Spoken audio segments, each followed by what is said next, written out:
toca presentar a un colega también de la universidad relacionado con las ciencias veterinarias en nuestro país, pero voy a dejar su presentación en manos de la doctora Adriana Rossiani. Muchísimas gracias. Para mí es un honor que me hayan permitido presentar, aunque no necesita presentación, es conocido, es muy famoso, al doctor Hugo Héctor Ortega, que hoy nos va a hablar de errores habituales en el diseño y ejecución de ensayos preclínicos, dificultades para cruzar el Valle de la Muerte. El doctor Ortega se recibió de veterinario en 1997 en la Facultad de Esperanza de la Universidad del Litoral. Es doctor en Ciencias Biológicas, también de la Universidad Nacional del Litoral, desde 2002. Docente investigador, categoría 1 del programa de incentivos, investigador superior de CONICET, profesor titular ordinario de la Cátedra Biología Celular de la Facultad de Ciencias Veterinarias de la Universidad Nacional del Litoral, director del Centro de Medicina Comparada, Facultad de Ciencias Veterinarias, director del Instituto de Ciencias Veterinarias del Litoral, el ICIVET, que es una unidad ejecutora de doble dependencia de la Universidad Nacional del Litoral y del CONICET desde el 2013, dirige y codirige a investigadores de CONICET y a numerosos becarios, ha dirigido a muchísimos becarios y tesistas, dirigido y codirigido, entre ellos yo misma, ha sido mi codirector de tesis hace muchos años. Aproximadamente conté unos 30 trabajos publicados en los últimos 2 años, así que imagínense lo prolífico que ha sido en todo este tiempo. Y en relación al tema con el que nos va a ilustrar hoy, puedo mencionar convenios y asesorías en que se ha desempeñado en estos últimos años. Desarrollo de pruebas biológicas para evaluación de actividad biológica de eritropoyetina humana y recombinante. Diseño y ejecución de una estrategia de ensayos preclínicos para candidatos vacunales de COVID-19 basados en adenovirus no replicativos. Desarrollo de una estrategia de ensayos preclínicos y pruebas de concepto para el registro de tratamiento de heridas crónicas. Desarrollo y validación de tecnologías analíticas para productos biotecnológicos de uso veterinario. Desarrollo, validación y ejecución de ensayos específicos para determinar la actividad de un suero terapéutico para tratamiento de SARS-CoV-2. Desarrollo y ejecución de ensayos de control de productos vacunales y diseño y ejecución de estrategias de estudios preclínicos para el excipiente proteoral. Como pueden ver, nuestro disertante de hoy está sobrado de conocimiento, experiencia. Sobre todo quisiera remarcar su admirable capacidad de trabajo y su generosidad. Siempre ha sido sumamente generoso con su conocimiento y con eh, sus aportes, siempre está dispuesto a colaborar en todo. Siempre ha trabajado con nosotros en nuestra facultad, la Facultad de Ciencias Veterinarias del Nordeste nos ha apoyado muchísimo a muchísimos investigadores. En este momento es codirector de tesis de un chico de nuestra facultad. Siempre lo ha hecho y siempre ha trabajado también para nuestra universidad. Así que probablemente se sienta como en su casa y bueno, disfrutemos de este lujo que tenemos esta tarde. Muchas gracias. Bueno, gracias Adriana por la presentación. Es demasiado, hay que reconocer que por Zoom llega a muchos lados, virtual llega a muchos lados, pero la Costanera de Corriente en esta época debe estar muy linda para tomar una cervecita a esta hora. Déjenme un segundito que comparto. Ahí se debería estar viendo. Para los que están virtuales, por las dudas le aviso que tengo abierto el chat tanto de Zoom como YouTube, o sea, cualquier consulta, si quieren, la pueden ir escribiendo y vemos si la respondemos al final o durante la ejecución, no hay ningún problema. Ustedes se preguntarán cómo llegó un veterinario a trabajar en ensayos clínicos, sobre todo para medicamentos humanos. Ahora les voy a contar un poquito la historia y por qué es incumbencia en gran parte de las ciencias veterinarias, sobre todo este punto. Vamos a empezar con las primeras diapositivas, que son las críticas. Ahí está, pasa. Básicamente, nosotros trabajamos en el Centro de Medicina Comparada, que es un centro de doble dependencia. Está en la Facultad de Ciencias Veterinarias y depende de CONICET y de universidad. Y tratamos en los últimos años de cambiar este modelo clásico de innovación, que es algo de investigación básica, lo toma alguien más aplicado, luego se desarrolla algo y se llega a un producto, a lo que hoy se define como innovación no lineal, que es tratar de tener valor agregado en todo lo posible y que el sistema académico y el demandante o la industria, el que está del otro lado, el que está de este lado, también se beneficie. Que se beneficien en los dos extremos, porque si no, era algo que era en un solo sentido y no había retroalimentación. Ejemplos, por ejemplo, nosotros hemos desarrollado métodos para el tratamiento del síndrome urémico hemolítico, que ahora les voy a mostrar algunos ejemplos, y en base a eso surgieron tesis. O durante pandemia hemos trabajado también en desarrollo de nuevos candidatos vacunales y eso también volvió en tesis y hoy está volviendo en recursos que son los que permite que el laboratorio en esta situación que nos encontramos siga funcionando a pesar de lo crítico que está la situación. Pero vamos a avanzar un poquito. ¿Qué es un ensayo preclínico, básicamente? Durante el desarrollo de una droga, el estudio no clínico o preclínico es la etapa de investigación que comienza antes de los estudios clínicos en humanos. Y básicamente se recolecta información sobre la seguridad de la droga. Una parte importante de esos estudios preclínicos están hechos en animales de laboratorio. Entonces, en consecuencia, estamos recolectando información sobre seguridad y estamos recolectando información sobre la salud de ese animal, ahí es donde entra la incumbencia de las ciencias veterinarias, independientemente de que el producto vaya a ser registrado para uso humano o uso veterinario. Un traguito de agua.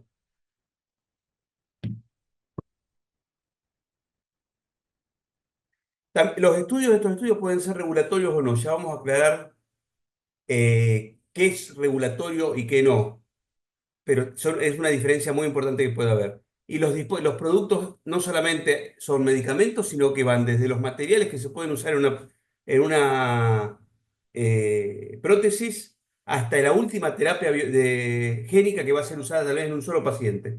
Todo lleva la misma severidad de pruebas. El mayor objetivo entonces de los estudios preclínicos va a ser determinar el perfil de seguridad de esos fármacos, porque no siempre se va a poder determinar la eficacia hasta que se llegue a un estudio clínico o a un paciente final. Mucho de esto también aplica a desarrollo para ciencias veterinarias, donde los estudios preclínicos son todos aquellos que se hacen previo a su uso en la especie final. Acá tenemos un poquito el desarrollo normal como es de un medicamento. Pasa de la investigación básica a la investigación aplicada, como les decía, a los estudios preclínicos y luego a las fases clínicas, fase 0, 1, 2 y 3, que después si quieren le resumo un poquito de qué es cada una, pero básicamente recién en fase 2 se va a estar probando la eficacia de un nuevo medicamento. Hay muchas etapas previas donde llevan mucho tiempo, estos tiempos se pueden acortar, no por quitarle severidad, sino normalmente por disponer de más fondos. Las empresas, los que hacen eso, esperan culminar una etapa antes de empezar la siguiente, ir paso a paso, pero muchas veces se dispone de fondos, como pasó en pandemia, por ejemplo, para poder avanzar más rápido en ciertos puntos. Lo que voy a hablar hoy es principalmente de lo que pasa en estos dos puntos, en la investigación aplicada y en los estudios preclínicos con animales de laboratorio. De cada 30.000 compuestos nuevos que son sintetizados, algo importante es que solamente 8 son aprobados y solamente uno se puede decir que es un líder y llega a cumplir 100% de las expectativas, o sea, el 0,003%. Y esto muchas veces por los errores o falsas expectativas que vamos a ver un poquito más adelante, y también por la evolución de ciertas enfermedades que hace que uno vaya corriendo siempre atrás de ellas. ¿Qué modelos experimentales se usan? Empecemos de abajo para arriba, lo menos complejo, por decirlo de una forma. Modelos inanimados o programas de computación.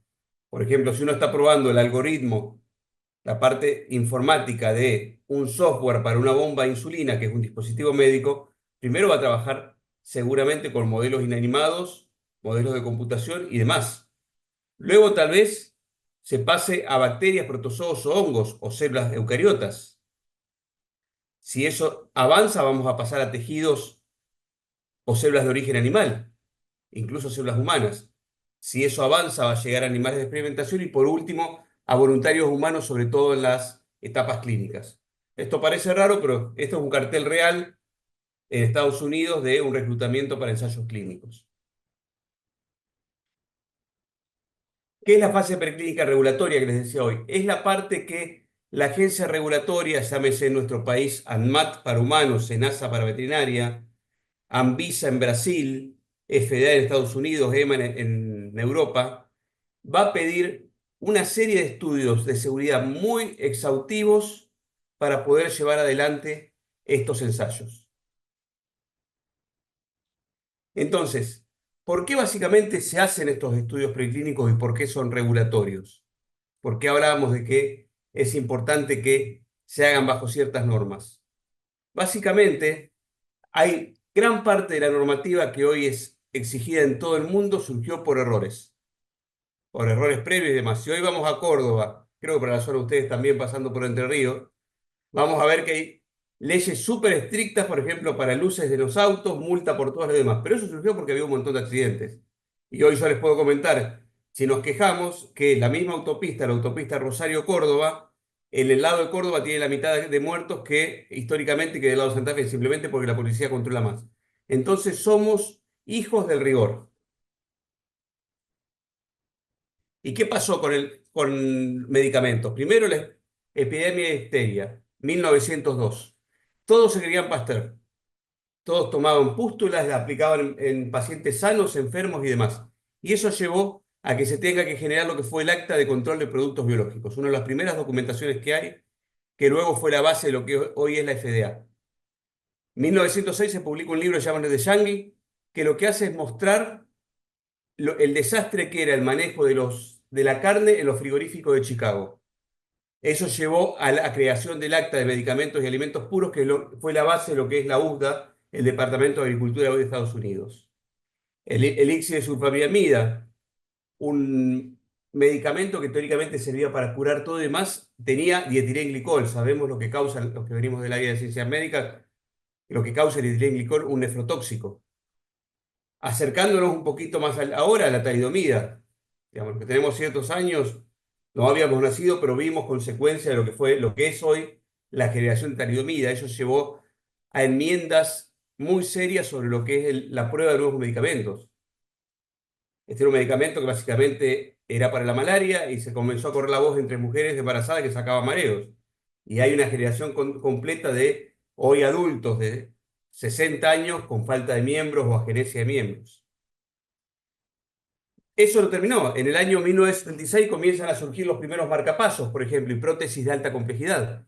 Y ahí aparecieron las enmiendas de dispositivos porque muchas veces los materiales eran peor que sufrir la enfermedad lo que eliminaban esos materiales. Entonces, como siempre, somos hijos del rigor de todo lo que fue apareciendo.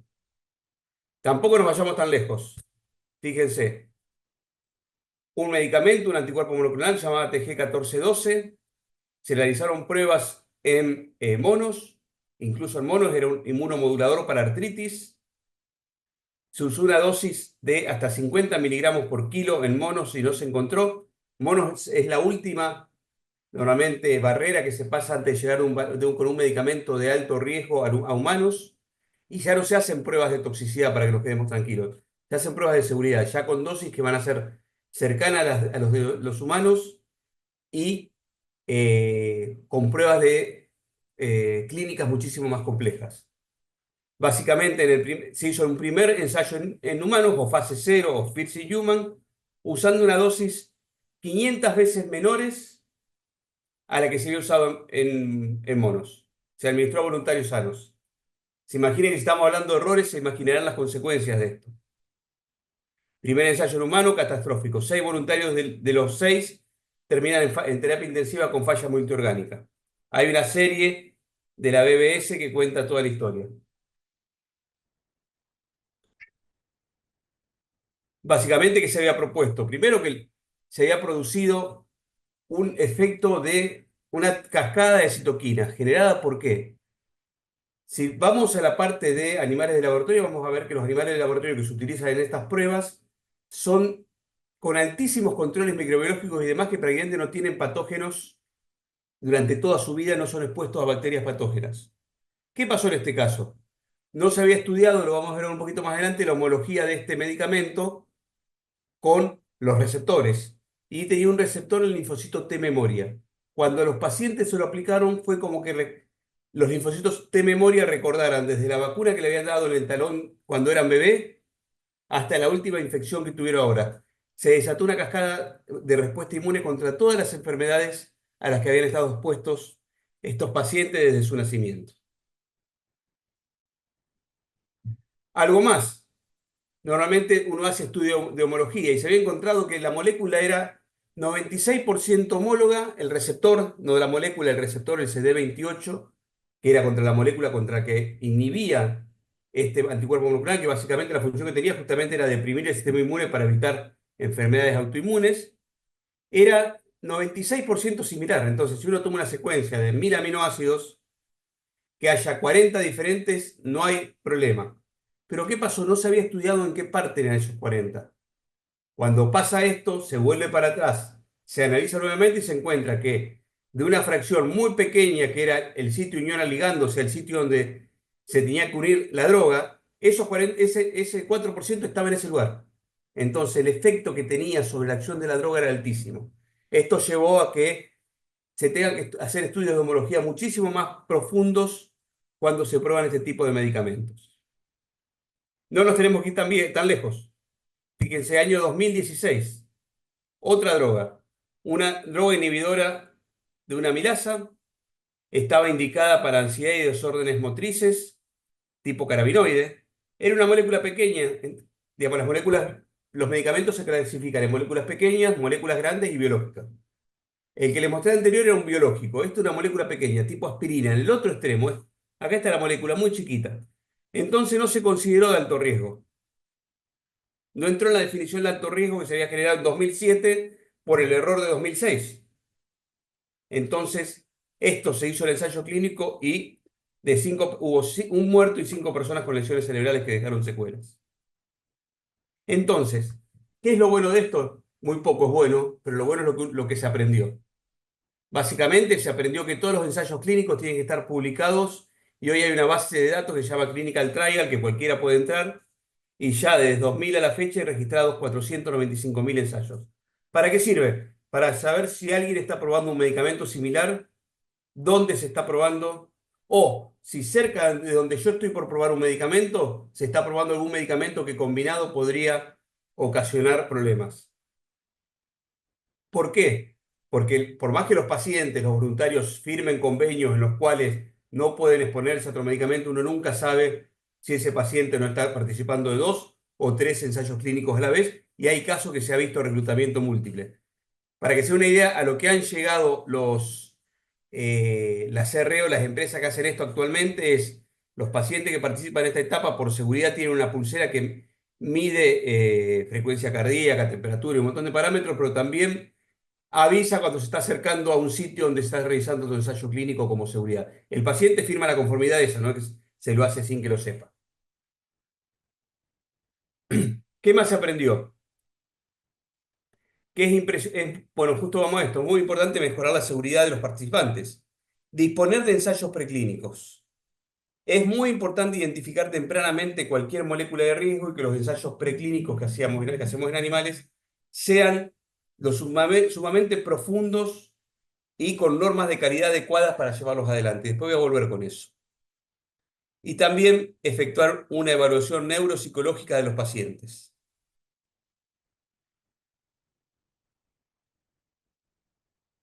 Las moléculas de alto riesgo, se pasó a utilizar otro sistema de dosis, que no es la dosis con mínimo efecto adverso observable, sino con mínimo efecto biológico.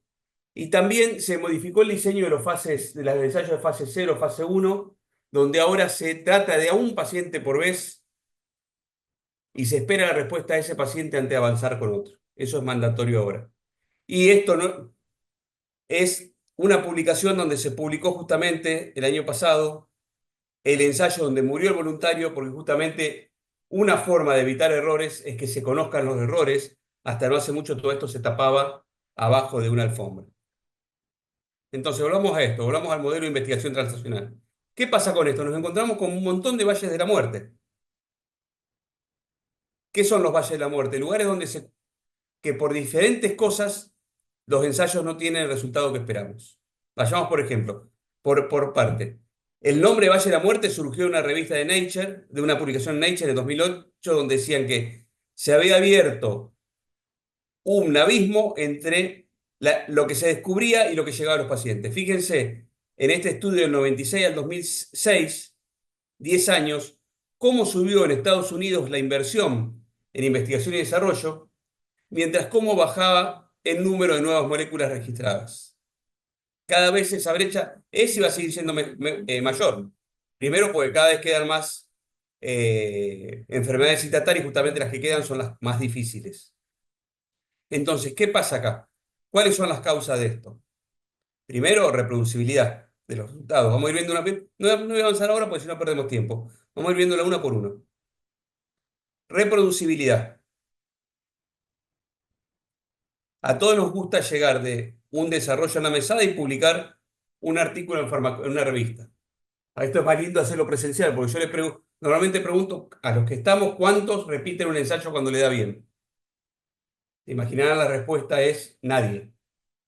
Prácticamente nadie repite un ensayo, muy pocos repiten un ensayo cuando le da bien.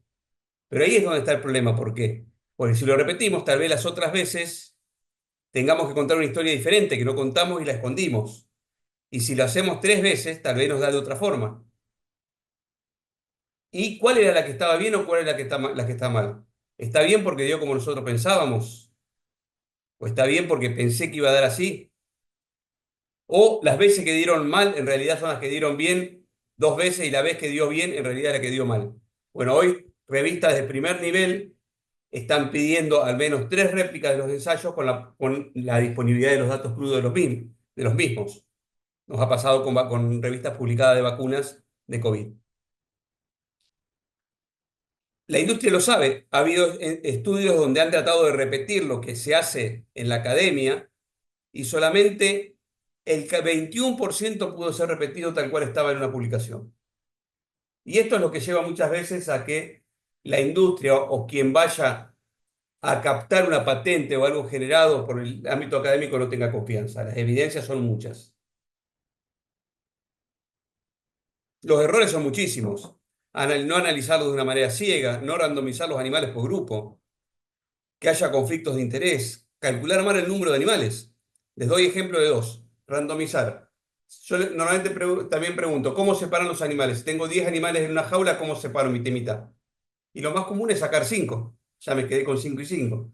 Sin embargo, yo ahí sesgué, porque los 5 primeros animales que agarré seguramente eran los más dóciles, y los 5 que quedaron fueron los que se escaparon a mi mano mientras sacaba los primeros 5. Ese es un ejemplo que es muy, muy común. Este es otro que discutimos muchas veces cuando uno va para el lado de investigación básica, la relevancia clínica de lo que tiene. Un ejemplo. Fíjense lo que hay publicado por cáncer. En PubMed, hasta mayo de este año había publicado 5 millones de trabajos. Prácticamente se publica un trabajo cada 2 minutos en los últimos 3 años. Sin embargo, seguimos con un montón de enfermedades sin cura. Y si nos vamos a los tipos de cáncer, fíjense, cáncer de pulmón, 300.000 publicaciones, cáncer de mama, 487.000. Sin embargo, si venimos al cáncer de corazón, 79.000. Si venimos al leptomeningio, 4.500. Y acá hay otra pregunta linda para hacer. ¿Cuál creen ustedes que es más importante estudiar? ¿O cuál creen que si ustedes están pensando más adelante en generar una patente y curar a la gente, cuál les va a generar más dinero? No son los de arriba, contrariamente a lo que parezca. ¿Por qué? Porque estas enfermedades ya tienen cura. Normalmente es un enfoque equivocado de querer vendérselo a un revisor o a un evaluador, decir, hay muchísimos pacientes, y no decir que esa enfermedad ya no tiene cura 100%, pero tiene varios tratamientos, a decir, estoy trabajando en una enfermedad que se da en pocos pacientes, pero no hay otra cura. Y acá vamos a algo frío, pero que es real. ¿Cuál va a ser el tratamiento cuando se apruebe un tratamiento para esas enfermedades? Y el que el paciente pueda pagar. No hay un límite, pues no hay una competencia. Entonces, esto cuando uno empieza a hablar de empresas de base tecnológica, desarrollo de nuevas moléculas, tiene mucha importancia cuál es el blanco al que apuntamos. Esta es la cara que normalmente pone el investigador cuando va contento con su nuevo tratamiento para cáncer de mama y atrás los posibles inversores diciéndole para un cachito que para ese tipo de tumor hay 10 tratamientos en el mercado de los cuales hoy ya tienen una alta sobrevida varios. El placebo. Esto es muy importante. ¿Qué controles usar? Yo les cito un ejemplo. Para demostrar, si yo quiero de registrar o quiero avanzar con un estudio clínico de un medicamento para una enfermedad que hoy tiene cura, mi grupo control no va a ser placebo, porque es antiético. El grupo control que va a pedir la autoridad regulatoria va a ser el mejor tratamiento que haya en el mercado. La empresa que va a probar un nuevo medicamento contra cáncer de pulmón, a su grupo control no le va a dar placebo, eso sería totalmente antiético. A su grupo control en la fase 2 y 3 le va a tener que dar el mejor medicamento del mercado. Sí, pero sale millones de dólares, no puedo. No puedes desarrollar un nuevo medicamento si vos sabes que no vas a tener una posibilidad de competir y que sea mejor que el que está, porque la autoridad regulatoria tampoco va a permitir avanzar a fase 3 de un medicamento que, por ejemplo, en fase 2 demuestre que es igual o un poquito menos eficaz, un poco menos eficaz que el que está aprobado. ¿Por qué? Porque ya no tiene sentido arriesgar pacientes para algo que no es eficaz.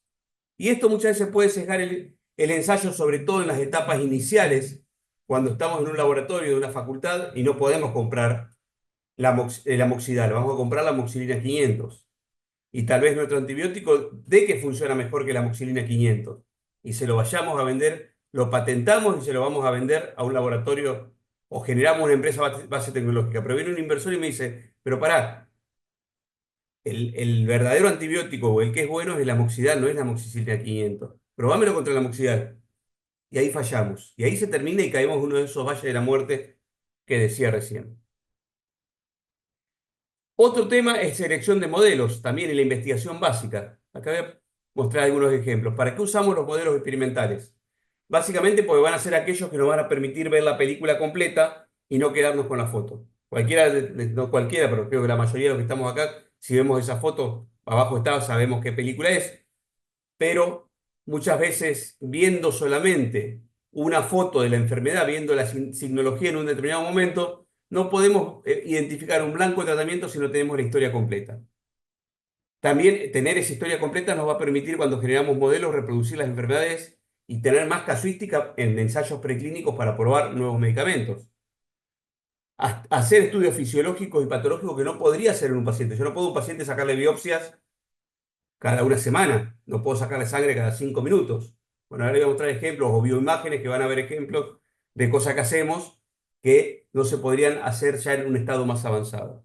Y también utilizar medios terapéuticos que aún no están aprobados. Yo quiero hacer un seguimiento de una molécula biológica con, con una molécula fluorescente, la puedo hacer en un animal de laboratorio y no la puedo hacer en un paciente. Hay patentes en curso, pero no está aprobado. Validez del modelo experimental. Hay que tener mucho cuidado cuando uno pasa de una especie a la otra. Fíjense, hasta hay publicaciones bien claras donde dicen que los hallazgos inflamatorios las extrapolaciones entre especies de hallazgos inflamatorios. El humano definitivamente no es un ratón de 70 kilos. O sea, nos pasa, tenemos sesgos para los dos lados. Es decir, esto funcionó en ratón, tiene que funcionar en humano. Esto no funcionó en ratón, no va a funcionar en humano y puede ser que funcione. Entonces es una barrera muy, muy delicada al extrapolar los resultados. También hay un, eh, un equilibrio entre dos cosas, entre el volumen, por ejemplo, de sangre que voy a necesitar para analizar una cinética de una droga y la disponibilidad de esa droga.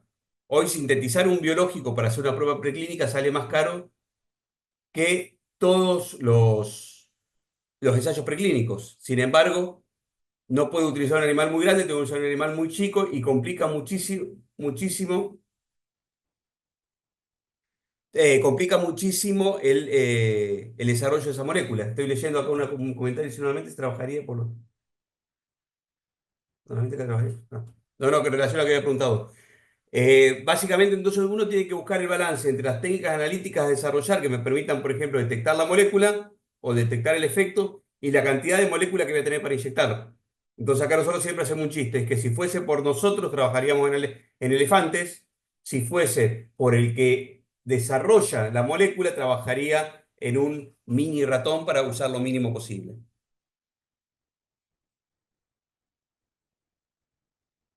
Avanzo un poquito.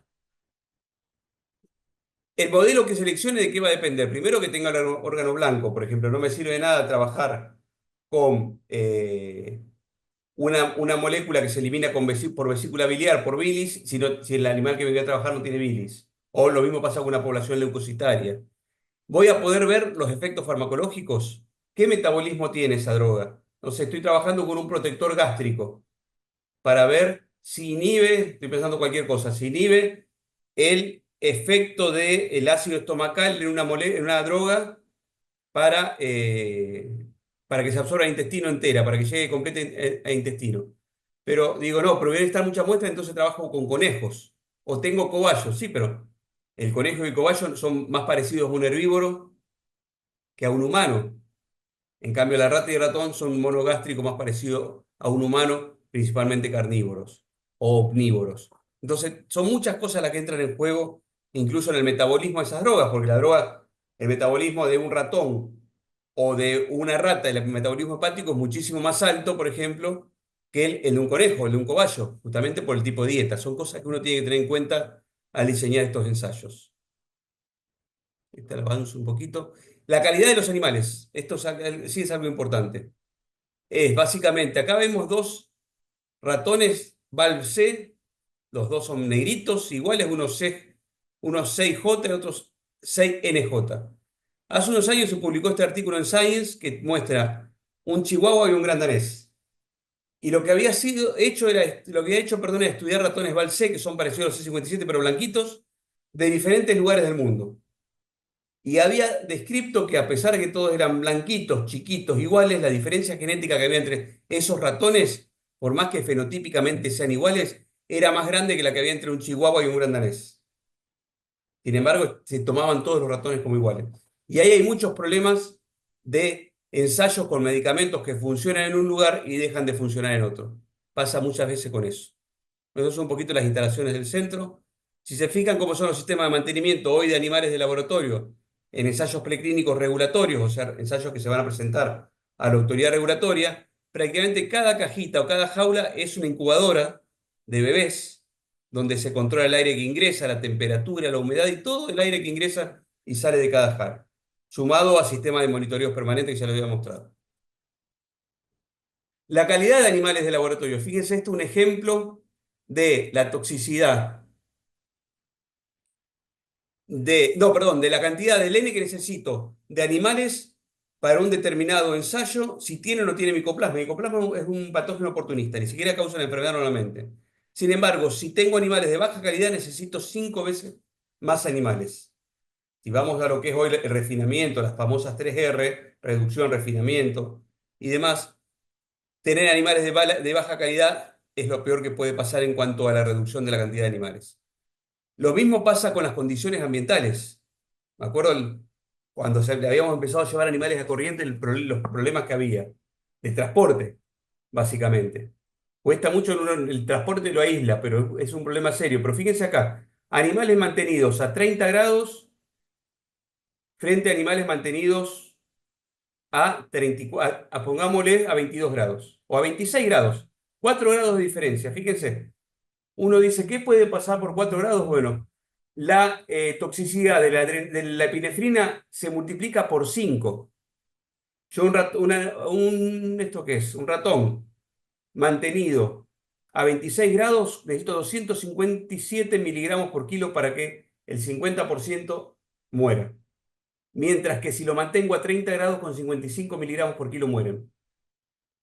Fíjense que estoy probando la seguridad de una droga y varío la temperatura a 2 o 4 grados. ¿Y por qué es esto? Acá es donde entramos a interpretar lo que decíamos de veterinaria y diferentes disciplinas. fisiología básica, le digo yo siempre. ¿Por qué? La epinefrina en este ejemplo se metaboliza en hígado. Uno de los principales metabolitos eliminados por la rata o por el ratón es la orina, es urea en la orina. Si aumentamos la temperatura, aumenta la proliferación de bacterias en la cama, en la viruta que tiene la jaula, que degradan esa urea a amoníaco. Ese amoníaco se absorbe por piel. Ese amoníaco que se absorbe por piel se metaboliza en hígado.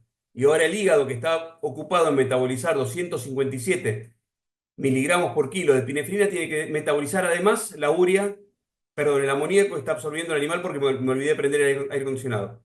Entonces, la consecuencia, ¿cuál es? Que el hígado puede hacer una sola de las dos cosas. Entonces, los animales no se mueren por el amoníaco, se mueren por la epinefrina. Hay un montón de ejemplos así, pero son importantes para tener en cuenta lo importante que es cómo se mantiene en el caso de ensayos de animales, los animales. Otro modelo es el modelo de embriones o órganos. Me apuro un poquito porque me van a cortar la conexión en cualquier momento. Acá hay ensayos donde, por ejemplo, en estos ejemplos lo que tratamos de hacer es tener dos capas. Si queremos trabajar en cerebro, sabemos que no todas las drogas atraviesan la barrera hematocefálica. Entonces se pueden generar barreras para ver si esa droga la atraviesa o no. Acá tenemos ensayos in vitro. Normalmente los ensayos in vitro se realizan para eliminar en forma temprana drogas que son citotóxicas o tienen efectos sobre células. No se pasa a animales, directamente se eliminan en esta etapa. Pero son un sesgo muy importante que hay en investigación básica. Fíjense esta búsqueda que hice en mayo. Puse citotoxicidad in vitro en tumores, o sea, buscando pruebas de nuevos medicamentos para tumores que se hayan hecho in vitro. Analicé las 10 primeras que me aparecieron, para ser un poquito objetivo. Estos son los títulos. Revistas importantes, Scientific Report, el BMC, revistas muy, muy importantes. ¿Cuál fue la sorpresa? Perdón que vuelva una para atrás. De todos estos trabajos, solamente uno usaba un grupo control de células no cancerosas. Todos decían que su tratamiento era un candidato para curar el cáncer porque mataba células cancerosas. Sin embargo, en 9 de los 10 trabajos lo que tenían era un citotóxico que mataba cualquier tipo de células y no específicamente las cancerosas. Y es algo en lo que hay que tener mucho cuidado, porque esto muchas veces genera expectativas que son muy, muy peligrosas. Experiencia técnica. Voy a pasar medio rápido, pero la limitante principal que tenemos acá son los volúmenes que se administran y los volúmenes que se sacan. Muchas veces hemos recibido pedido presupuesto, por ejemplo, para hacer un ensayo donde necesitan obtener 4 mililitros de líquido cefalorraquídeo de una rata. Ni de sangre tiene 4 mililitros una rata, o apenas lo tiene. Entonces esto lleva a que sea necesario desarrollar métodos específicos, también para procesar esas muestras. Acá les voy a mostrar un ejemplo. Este es el laboratorio nuestro de técnicas analíticas. Prácticamente es un laboratorio de bioquímica de humanos. Tenemos todo un robot para bioquímica, autoanalizadores hematológicos y demás, todo adaptado a 4 especies. Y hemos tenido que poner a punto, a pesar de todo eso, micrométodos para poder, con 50 microlitros de suero de un ratón, poder hacer toda una batería de ensayos a través de micrométodos. Eso es muy importante porque fue una tesis de posgrado, de doctorado, que terminó hace 2 años. Esto le va a gustar a Adriana. Esto es la unidad hoy que tenemos de patología comparada, porque se consideró que en pandemia nos dimos cuenta que era el mayor cuello de botella que tuvimos en vacunas fue los análisis histopatológicos. Fueron alrededor de 3.000 muestras por candidato vacunal que se procesaron. Bueno, se automatizó todo e incluso llegamos a esto, que es un microscopio que permite que el patólogo coloque los vidrios, le pase un link a un patólogo de otro lado y esa persona pueda mover los preparados y hacer interconsulta y hacer un montón de cosas. No mandar la imagen, sino que vea el preparado, mueva el ocular y demás. Esto nos llevó, por ejemplo, en pandemia, esto es uno de los trabajos que publicamos, a poder usar un sistema semi-cuantitativo de score para patología que permitió hacer análisis estadísticos sobre cosas que antes uno consideraba hay mucho, hay poquito, hay nada, y esto está siendo parte, por lo menos, hay 2 tesis de doctorado vinculadas, perdón, a estos tipos a estos estudios.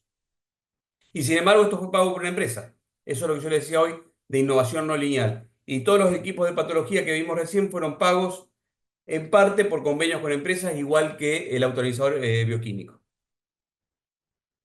Acá hay otro ejemplo de vacunas. Capacidades que uno muchas veces tiene que desarrollar. Hace unos años estábamos evaluando un tratamiento para síndrome urémico hemolítico, el famoso mal de las hamburguesas crudas. Surgió que este medicamento fue uno de los primeros biológicos originales desarrollados en Argentina, que hoy está siendo registrado en Estados Unidos. Nosotros estábamos haciendo las pruebas que iban a ser presentadas en Europa, en la EMA, y lo que tienen todas las agencias regulatorias, incluida la Argentina, que es muy buena, además está muy bien considerada a nivel internacional, es que cualquier cambio de normativa lo avisan antes. Se preanuncia un cambio de normativa por lo menos 3 a 5 años antes. ¿Para qué? Para que cuando uno vaya dentro de 3 a 5 años y le pidan, como pasó en este caso, cardiotoxicidad, porque era un medicamento que iba a ser usado en chicos y hacía falta evaluar cardiotoxicidad en chicos, uno ya sepa que, ojo, yo lo pedí hace 4 años, te avisé que esta normativa iba a cambiar. No te estás enterando hoy que se agregó esto, sino que la agencia regulatoria avisa con tiempo para evitar estos problemas. Si vamos a este caso, lo importante es que la medicina comparada es un área interdisciplinaria. ¿Por qué? Porque en nuestro equipo la parte bioquímica la desarrollan licenciados en biotecnología, bioquímicos, químicos. Y acá en este caso tuvimos que recurrir, perdón, a un grupo de bioingenieros en Paraná que desarrollaban este electrocardiógrafo para animales pequeños, que cuando lo conectamos a un conejo, lo primero que hizo fue marcar fibrilación, por la frecuencia y la amplitud. Bueno, se fue adaptando y hasta nos ayudaron a desarrollar todo un software para medir segmento QT, que es un indicador, una partecita del electrocardiograma, medirla automáticamente, que es un indicador de cardiotoxicidad. Este es otro ejemplo lindo, es ecografía Doppler. Es un estudio que se hizo sobre arterias retinales para evaluar un medicamento que es un anti-VEGF, un antidesarrollo vascular, y que se utilizaba para retinopatías, perdón, proliferativas. Esto es un poquito lo más nuevo, para mostrar algo un poquito más lindo. Esto es la unidad de bioimágenes que tenemos montada, que esto nos ha permitido reducir muchísimo el uso de animales y facilitar que varios productos lleguen mucho antes al mercado. Acá tenemos unos ejemplos de distribución de moléculas. Fíjense, este ejemplo es una colaboración que estamos haciendo con el grupo de Buenos Aires, el grupo del doctor Gabriel Rabinovich, donde vemos, esto es un ratoncito con artritis, se les ha inyectado un colorante que marca 2-deoxiglucosa, que es una molécula de glucosa modificada, que se absorbe, pero queda en los lugares, pero no se metaboliza, entonces queda en los lugares de alta demanda energética. En este caso, las áreas inflamatorias demandan mucha glucosa. Un ratón con artritis tenía una artritis inducida por colágeno, autoinmune, tenía en las patitas y en la mandíbula. Esto que vemos acá en rojo es una molécula, un candidato, una molécula desarrollada también íntegramente en el país, derivada de las galectinas que estudia el doctor Rabinovich. Y acá la vemos recién inyectada intraperitoneal, como quedó en el peritoneo, y después de unas horas distribuida en los lugares donde estaba la artritis. Esto a nosotros nos llevó, los ratones los traían de Buenos Aires, pues el modelo lo desarrollaron allá, salieron en la mañana, llegaron tipo 4 de la tarde, empezamos el estudio, comimos unos buenos matambres a la pizza durante toda la noche, y a las 3, 4 de la mañana se había terminado el estudio completo, en 6, 8 horas. ¿Qué tiene esto? Primero, reducción de animales. Ese es un estudio que hubiese llevado, no lo puedo calcular, por lo menos 50 o más animales, se hizo con 5 animales. Reducción de tiempos, ni hablar. Se hizo en 1 hora, en 5 horas, 6 horas. Y lo otro es reducción de costos y trabajo. Para esta molécula hubiesen tenido que sacrificarse todos los animales a diferentes tiempos, desarrollar una metodología de ELISA, homogeneizar, los que saben bien el área biológica saben lo que es esto, homogeneizar todas las muestras y demostrar que la proteína había llegado al lugar a diferentes tiempos. Bueno, se hizo una forma muy, muy rápida y un trabajo que hoy se está por publicar en una revista muy importante. Fíjense, esto es la biodistribución del suero equino hiperinmune para COVID. Sé que quedan 10 minutos, creo que llegamos bien. Cómo se administró 2 veces y se hizo toda la distribución demostrando incluso que llegaba a pulmones a través del tiempo. Esto también se hizo en 144 horas con un grupo muy pequeño de animales, no recuerdo, pero no habrán sido más de 10, 20 animales, y llegó al mercado, fue en pandemia, llegó urgente al mercado.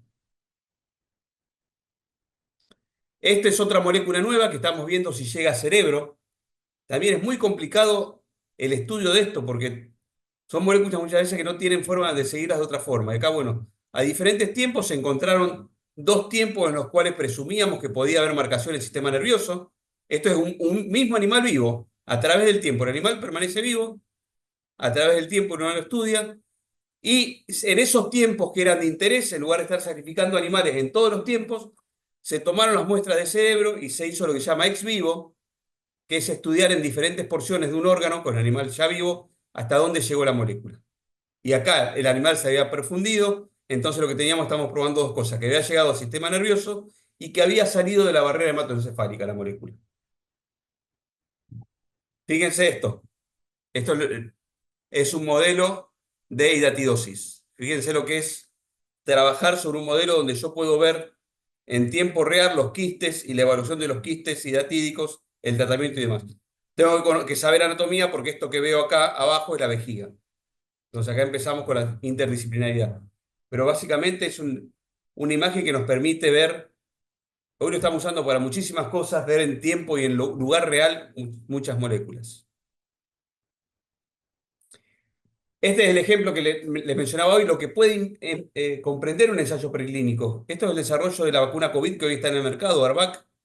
Podemos decir llegó tarde y tal vez llegó tarde, pero podemos decir tenemos una plataforma de vacunas nacionales muy fácil, modificable para otra necesidad, y esa llegó temprano. Entonces, bueno, en Argentina, en las condiciones que estamos, una vacuna que llegó al mercado en 1 año y medio, a nosotros, perdón, en plena pandemia nos implicó esta, y estábamos en 3 proyectos más, 7.000 horas de trabajo, 4.000 análisis bioquímicos, 3.000 estudios histopatológicos, 600 animales y 35 auditorías de calidad. Solamente el desarrollo de una molécula. Propiedad intelectual. Vamos a pasarlo un poquito más rápido. Es muy fácil. Lo voy a mostrar con un ejemplo. Es elegir entre el premio Nobel o el dinero. Y les voy a dar un ejemplo. Cuando Milstein le otorgan el premio Nobel por los monoclonales, los anticuerpos monoclonales, él consulta al área de propiedad intelectual de su universidad en Inglaterra y le dicen que no, que el campo de la ingeniería genética es un área difícil para patentar, que no tome ninguna acción. ¿Qué hizo Milstein? Publicó, ganó el Nobel y demás. Pero le mandó una muestra a Koprowski, Ilya Koprowski, que hizo, empezó a probar y se encontró con que tenía una utilidad no solamente para identificar antígenos como había pensado Milstein, sino también como terapéutica. Fundó una empresa que se llama Centocor y patentó la utilidad terapéutica que no la había patentado Milstein, porque Milstein publicó, pero no patentó. No podía patentar la producción de monoclonales porque estaba publicada, pero sí su aplicación.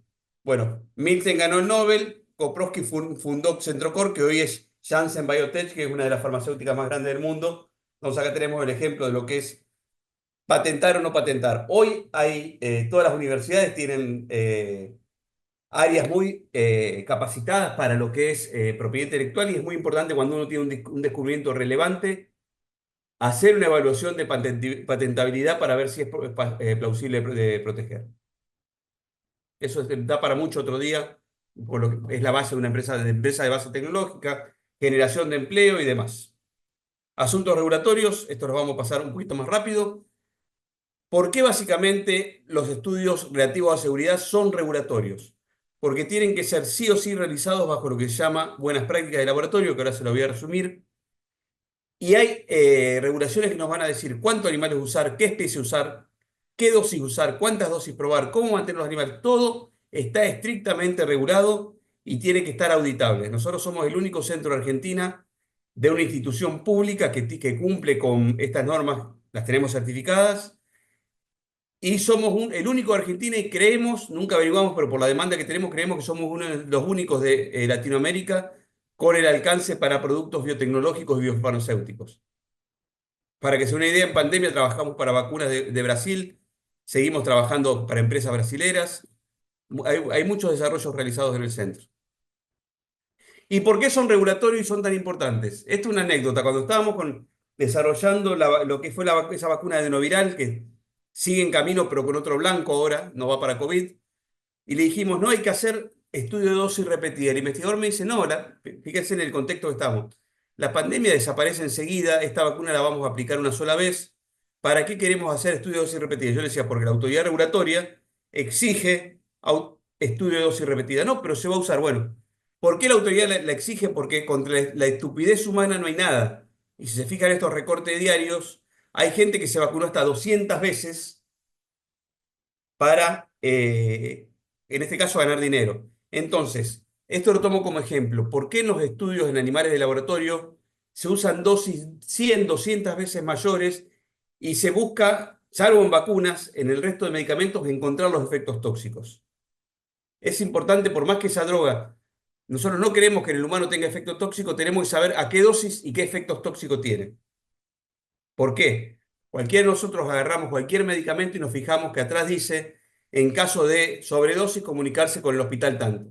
Ese hospital tiene acceso a esta información y sabe que si yo me hice una sobredosis de tal droga nueva o de ácido acetilsalicílico, el efecto secundario va a ser este, voy a tener que contrarrestarlo con esto, o hacer una diálisis, o hacer... ¿Pero por qué? Porque algunas veces identificó cuál era el blanco de toxicidad. Eso es muy importante en animales, se hacen animales de laboratorio y por eso es fundamental que esos ensayos sean regulatorios y son tan seguidos y tan auditados. Quedan 3 minutitos. Básicamente un resumen de lo que son la parte regulatoria es que se hace lo que se escribe y se escribe lo que se hace. Esto ya es para terminar. Lindo, rápido, bueno y barato no existe.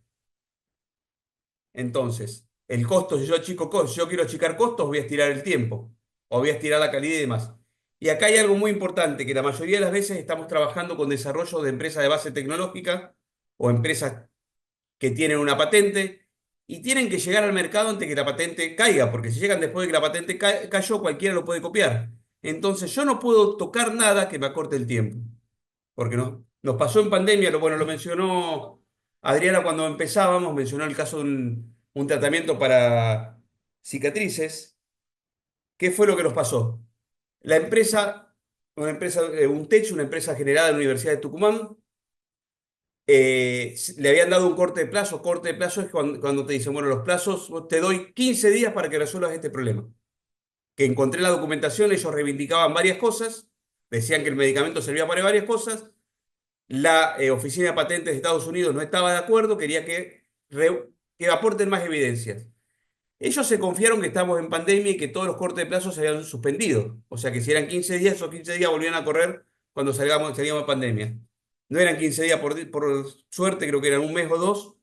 Y de un día para el otro me llamaban por teléfono, no los conocía prácticamente, los chicos tucumanos prácticamente desesperados, diciéndome, necesitamos resolver todo esto en menos de, no me acuerdo ahora si eran 15 días. Si no, se les caía la empresa, se caía todo, por lo que habían trabajado toda su vida. Bueno, se logró hacer, pero el costo fue alto para poder cubrir eso, porque estábamos en pandemia con un montón de gente simultáneo. Es un ejemplo. Ahora sí, creo que con esta vamos terminando. La finalidad que tienen todos estos ensayos preclínicos creo que se resume, siempre lo muestro, en esta frase de Bertolt Brecht, que él dice que el objetivo de la ciencia no es abrir la puerta al conocimiento infinito. Yo no puedo conocer todo, yo no puedo decir este medicamento va a curar, no puedo decir este medicamento te va a sanar. Yo al menos tengo que estar seguro que voy a evitar el error. Entonces, la ciencia no abre la puerta al conocimiento infinito, pero sí limita el error infinito. Entonces, lo que tenemos que tratar de hacer es evitar el error y es justamente donde muchas veces se cae en este tipo de ensayos al no ser justamente muy bien hechos. Pero no avanzan porque después viene la industria repite todo y aparecen las verdades. Bueno, esto es parte del equipo nuestro, del Centro de Medicina Comparada. Todos los resultados que fui mostrando fueron generados por ellos. Bueno, del horario no se pueden quejar, no lo calculé, pero justito llegamos. Y bueno, Bueno, Hugo, excelente tu disertación, realmente nos llevaste por varios recorridos más allá del Valle de la Muerte, dejaste numerosas enseñanzas para el público que te ha escuchado y que agradece, lo estarás viendo, ¿no? Con un ojo en la Sí. pantalla del chat. Ah, perdón, hay una pregunta. Cuando A habló del ver, modelo, no, porque estamos un poco asincrónicos. Cuando habló del sí. modelo de ratón, no sería ideal para comparar anatomía y fisiología con humanos. ¿El reemplazo sería de la bioinformática? No, no es el reemplazo de la bioinformática. La bioinformática es muy buena, hoy se está usando mucho para lo que es donkey molecular. Es decir, yo Ujú, identifiqué que esta enfermedad es causada por una falla en tal receptor, por ejemplo. ujú, Bueno, se diseñan moléculas para probarlo. Por bioinformáticas, a hoy muchas moléculas se pueden hacer screening de toxicidad, porque analiza ujú. la estructura de la molécula y la compara con información de metaanálisis de moléculas parecidas, pero hay efectos en los cuales los animales no van a poder ser suplantados. Un efecto Suplantado. sistémico, Ujú, una cascada de Ujú. citoquinas, no hay forma. El claro. ratón es, dentro de todo, bastante parecido al humano, mucho más parecido que un conejo o un cobayo, porque dentro de todo somos omnívoros. Lo que yo decía que tal vez no es tan parecido, me expresé mal, el conejo y el cobayo que el ratón o la rata. La rata y el ratón son más parecidos. Ajá. Pero, sin embargo, por ejemplo, el estrés es más parecido el del cobayo que el de los el resto de los animales. Cada modelo o cada enfermedad o cada variable fisiológica tiene un modelo en particular. Ujú, Pero ojalá podríamos hoy eliminar los animales, colocar mi molécula en una computadora y que me diga si va a funcionar. No, no me interesa si va a funcionar o no. Inicialmente, si va a ser tóxica o no. claro, si Hoy va a no lo hacer podemos daño. saber. Ujú, Podemos filtrar un montón de cosas que, por ejemplo, ir probando en células, ver qué pasa con moléculas parecidas. Si una molécula parecida era tóxica y yo no le modifico nada con respecto a su metabolismo, seguramente la mía también va a ser tóxica, entonces no vale la pena seguir. De eso mucho se así, hace, pero hay puntos en los que no se claro. puede reemplazar. Sí, Bien lamentablemente es las así, PETs. pero es así. Bien. Bueno, gracias Hugo. No sé, Adriana, No, si gracias a tenés algunas ustedes. palabras una vez No, más. yo no más que agradecer como Sí, siempre y estoy segura que cualquiera que se conecte, él le va a dar una mano, le va a dar un lugar y sí, va a sacar adelante, sí, seguro. tal cual. De tantos que me Bueno, hablan también de Hugo. Es así. bueno. Muchísimas gracias una No, vez gracias a más. ustedes por la invitación.